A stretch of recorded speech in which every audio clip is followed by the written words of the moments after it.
There is a type of man, a man's man, a real good old boy, one of the lads, who is born to be a prat.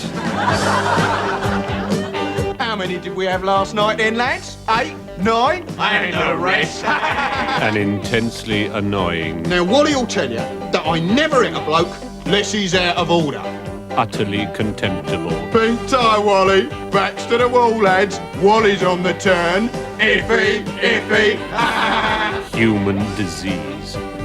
Oh. This man is a Wally. These men are Wallies.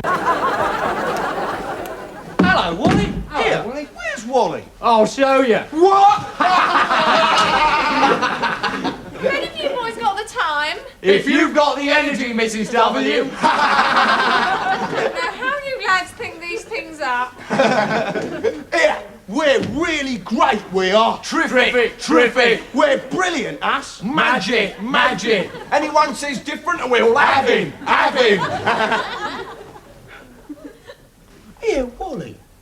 How'd it go with Sonia then? Do me a favour, lads. Did you get floor? And the rest. What? Clock that then. Blimey, you must have said something that really upset her. I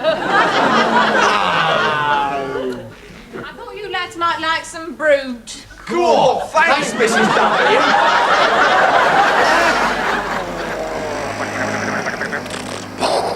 Colonel Sodom, you have saved England.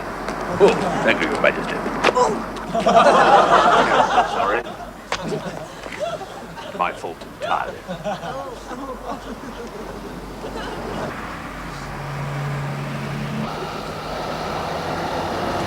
Excuse me, would you like a seat? No, I wouldn't, you patronising little bleeder. 4 does strudel, 6 does cream horns, naughty but nice. 4 does long pink things with green baubles on, 5 does fruit and nut, and I don't need any jam tarts today, love. Okay, thanks. Yes? I'm just looking for a malt loaf. No, I'm sorry, I'm cakes. You want bread? The bread's having lunch. Well, this is a malt loaf, isn't it? No, it isn't. It's a malt fruit loaf, which is cake, and what you're after is a malt loaf, which is a loaf. Loaf is bread, and bread's having lunch. Oh, well, I'll have a malt fruit loaf then, please.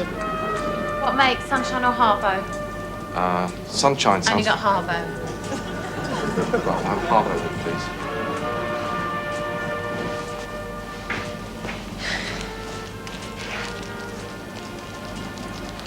It's not priced. Mr. Pritchard! Yes, love. Price small fruit loaf, harbo small. 42.5p. Sir, I'll just price it for you, shall I?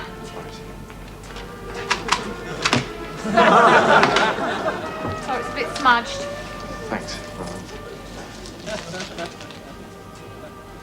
You got anything smaller? Yes, I've got a 50. You got the half?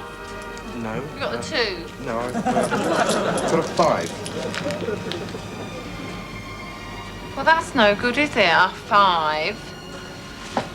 Mr. Pritchard! No, Change! it's all right. Have you got anything for 7.5? We can round it up to 50. Well, I don't know offhand. Well, you could buy a bap.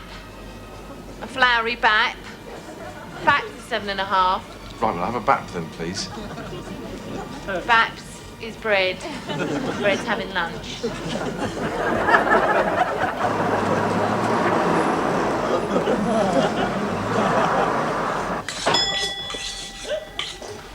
Yes, sir.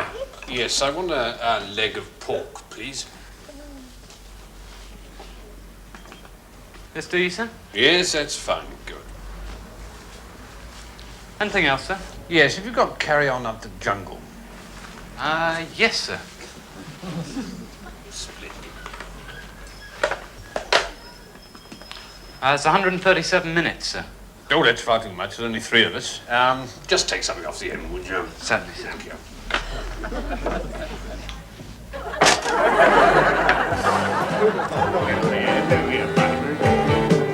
Hey, Wally.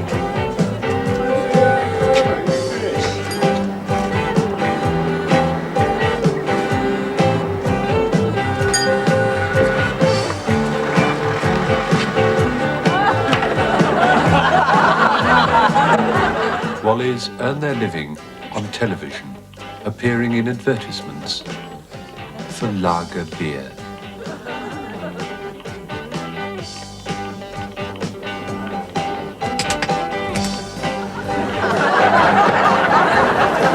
Mr. Gannett to see you, sir. Right, show him in, Carol, please. Thank you. Come. Come in, sit.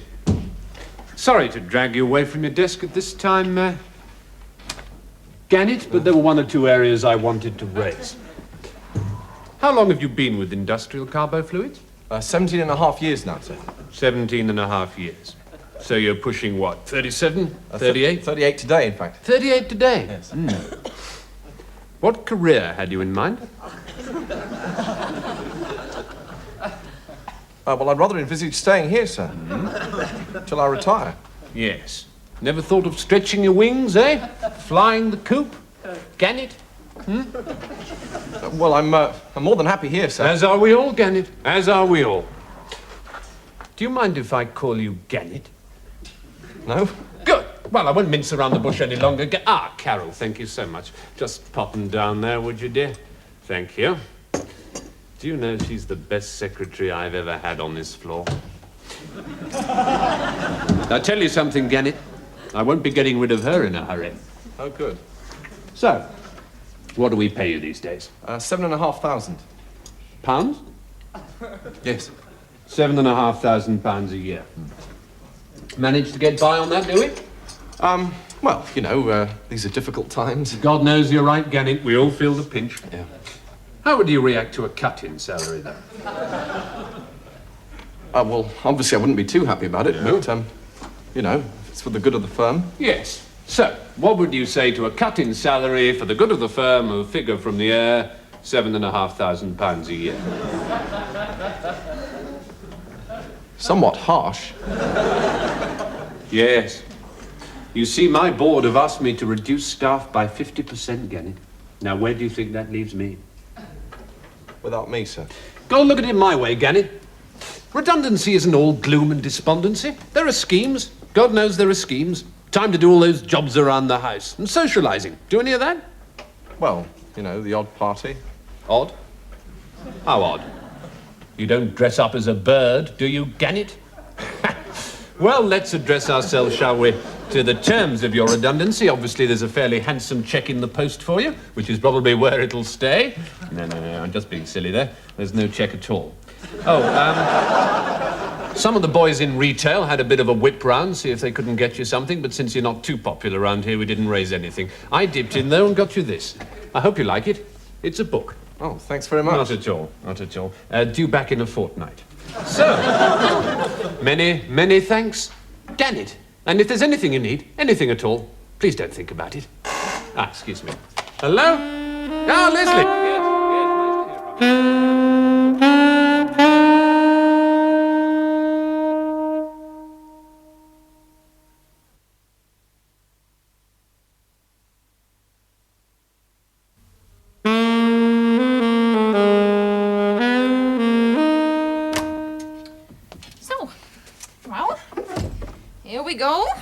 There we go.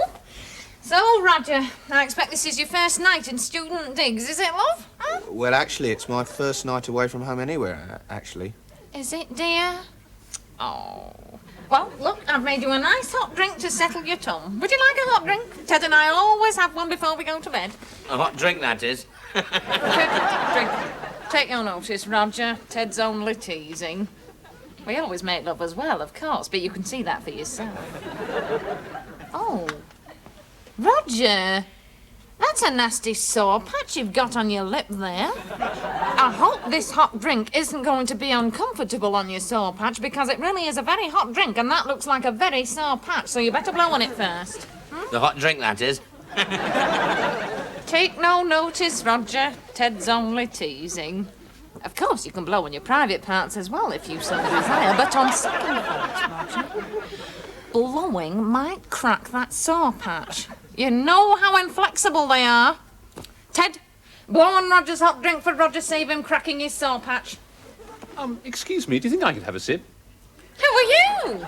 Why are you crawling out of our television set? I'm part of a pilot program from the first ever live cable channel. So, what do you want to watch? Yes. What do you want to watch? Oh, the wrestling. Wrestling? Right.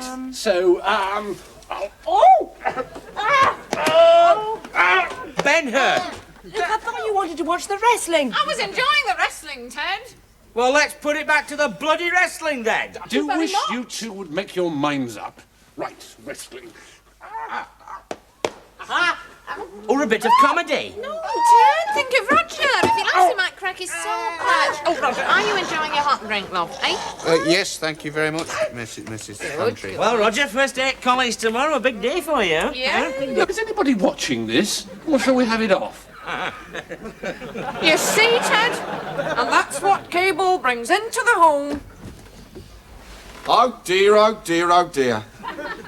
Oh dear, oh dear, oh dear, oh dear. Oh dear, oh dear. Something the matter, officer? Well, looks like I'll come just in time, doesn't it? Well, you missed the wrestling. You old people make me weep.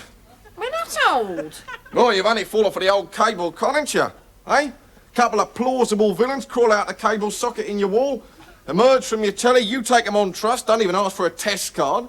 And before you know what's happened, the silver's gone and the sideboard's full of poo, eh? They're escaping. Oh, yep. Gotcha. Oh, Lord, blimey. Quick, there to change the channel.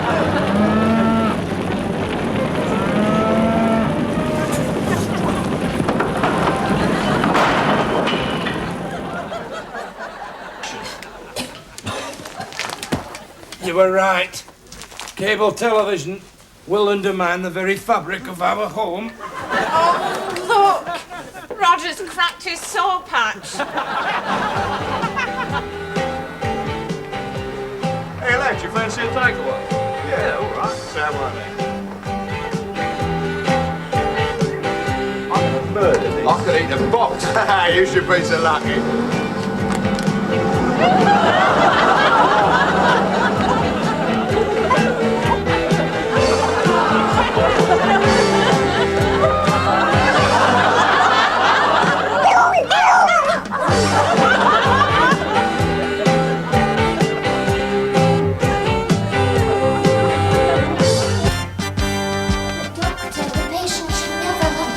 I'm Dr. Quentin de Quincy, fine features, silver temples, and an enormous private practice. What am I, nurse? Your guard, Doctor. Ruddy guard. Stop it, nurse. I'm not doing it, Doctor. It's the baby. Pity, I like to hear a woman scream. Now listen here, you baby. I'm a private doctor. That means better. You understand better. Now, shut up. Splendid. This mother was protected by Bupa, a happy birth when she wanted it. This mother had to wait 25 years for the NHS to get around to her. Bupa puts the class prejudice back into being in.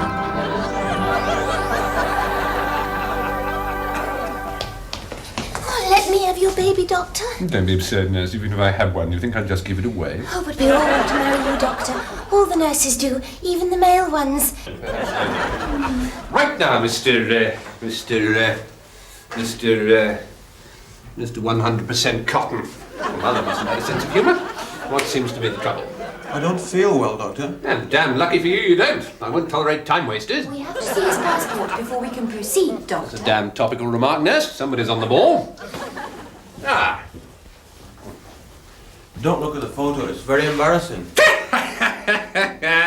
Didn't you look a tosspot with long hair? I can't stand hippies. I think they should be boiled. Didn't your father mind?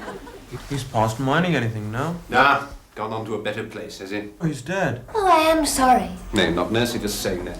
Oh, Doctor, you can read me like a book. Thank you. Go upstairs, bind yourself in leather, and I'll come and thumb through you later. I was employing a metaphor. Yeah, you see, we'll give anybody a job here in this hospital. No racism here. I thought you said your name was 100% Cotton. It says there Billy Barney Singh with an H on the end. It is. It is?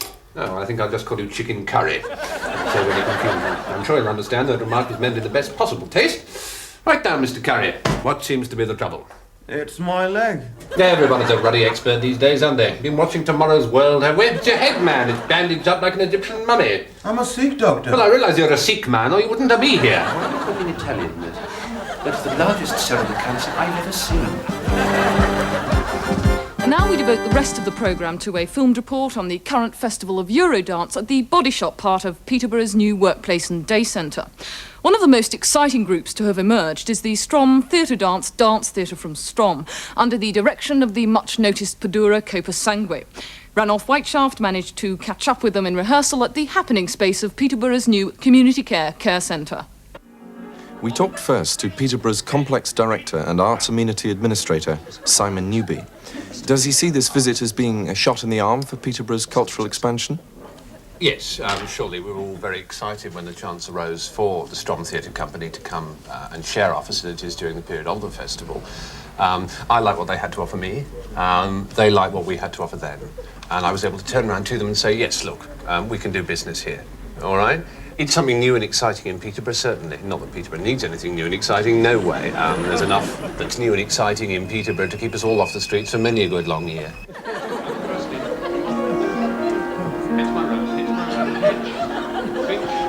Grace. Good pass. The Strom style is certainly very distinctive and the discipline very foreign to actors schooled in the English method. I asked Padura Copa-Sangue, who incidentally speaks no English, why Peterborough? We were initially very impressed with Peterborough's rail and communication links with East Anglia and the Midlands, together with the friendly and welcoming atmosphere that goes to make up the Peterborough effect. Oh, team. Campbell. Is it going to talent? Not Trevel did. Trevel did, no? Trevel did gross. Well, I'll take. Medal. The play Copa-Sangue is tackling is called Yabil, or the Movil-Weight Slip Mash. Essentially, in 3 parts, Yabil charts the downward path into personal destruction of the play's central character, Yabil Spingpotens, who finds himself unable to come to terms with his love on the one hand for Kloba, an immigrant Tuk, and on the other for Kushensev, a yogurt who stands for the play's central theme of survival by compromise. Here, Yabil arrives home for supper. Mein gross. Ken lover. Sick. Mein gross.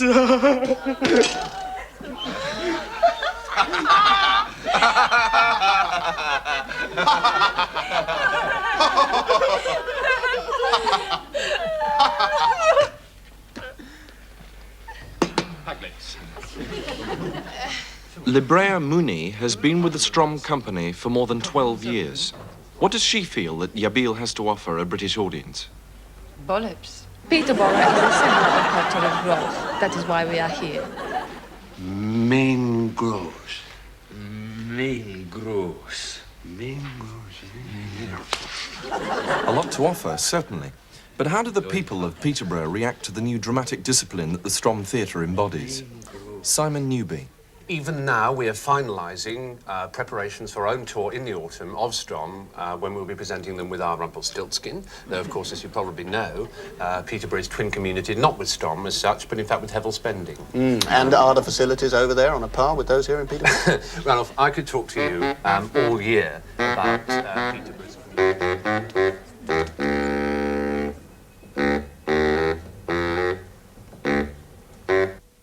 I'm back now, Sarge. That's what I like to see. A good old-fashioned Bobby.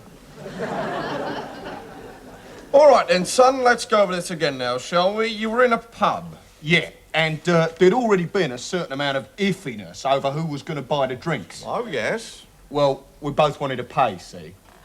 It was a matter of honour. I mean, we both come from Kilburn. And as far as I'm concerned, Kilburn is Kilburn. I mean, you can say what you like, I don't care, but Kilburn is Kilburn, and no one better say different while I'm around. A bloke once said to me, right, Kilburn is gold as green. What? Should have seen the other fella. Fancy a pot noodle? Perkins, 2 pot noodles. Go on, lad. Well, we was down the Jolly Dildo, right? No, I tell a lie, we was having a drink in the Obvious Studio set, and I was up there and Wally comes up. Get these. Do me a favour, it's my round. There you go, Dalton, one for yourself. Give him his money back, Dole. It's my shout. Listen, do you want to wake up with a crowd round you? Like hospital food, do you? I hope your mum can sew, because she's going to have to stitch you up. Want teeth in a basket, do you? Are you talking to me or chewing a brick? Because either way you'll get your teeth broke. Oh, right, you pay for them. Puff! I did tell you I come from Kilburn, didn't I, Sarge? Not bad, is it? Not like food at home, though. I reckon my missus cooks up the best pot noodle in Britain. Do you know how many I have of an evening? 6. 2 of each flavour. And on a plate, not out of a pot. Can't touch my missus. I'll tell you what, though, lad. I can. I can touch her anywhere I like, I can. Anywhere I like, I can touch her, and I'll tell you what, though, lad. I do. I'll bet you do, Sarge. Whoa! I like you, lad. Perkins, 2 more. Prawn Provençal flavour. By the way, Sarge, what is the charge? Well, the original complaint was talking in a very loud voice in a public place, and then the more serious one of under mental age drinking. But you seem like a nice, bright lad to me, so I think I'll drop him. Bit like your missus, eh, Sarge? 4. That's right, son. 4. Anyway, what happened next, then? Well, we had another 65 pints, but we wasn't pissed. I mean, take more than that. And, then Mr. Lovey, who does our TV adverts, came up. Thank Hev, I've found you. There's a rush job on, new ad. We have to shoot it here. What, do an advert here, in our own clothes? To save a life, mushrooms. Well, I don't know, Mr. Lovey. I think we're all pretty anxious to maintain a difference between our real social persona and our perceived media stereotypes. There's no time, Beetroots. If a busy schedule is a day at the seaside, then you're looking at a month in the Caribbean. Oh. Look, it's a new product, it's a new image, it's something totally different. What we're drinking then, lads? It's in front of you. Well, it's a funny shaped glass. Supposed to be. A very light colour. Just drink it. All right. By heck, that's the stuff. Told you.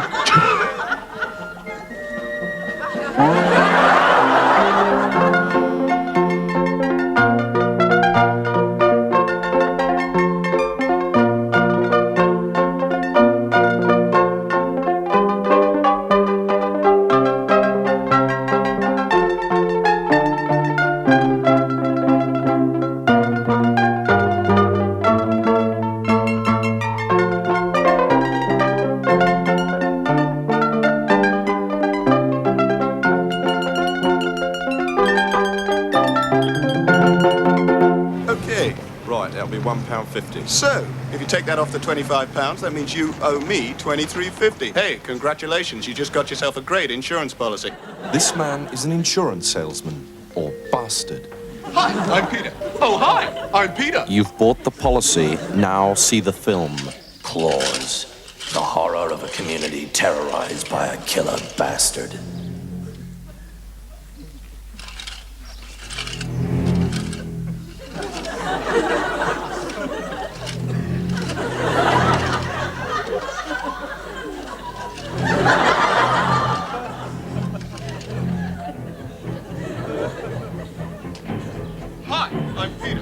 What do you think would happen if you died tomorrow? It seems so stupid for just a few pounds. Will your kids say, why are we so poor since Daddy went to heaven? Only this morning I drove past the... Insurance salesmen are the pot noodles of the human race. You will try them once and wish you hadn't.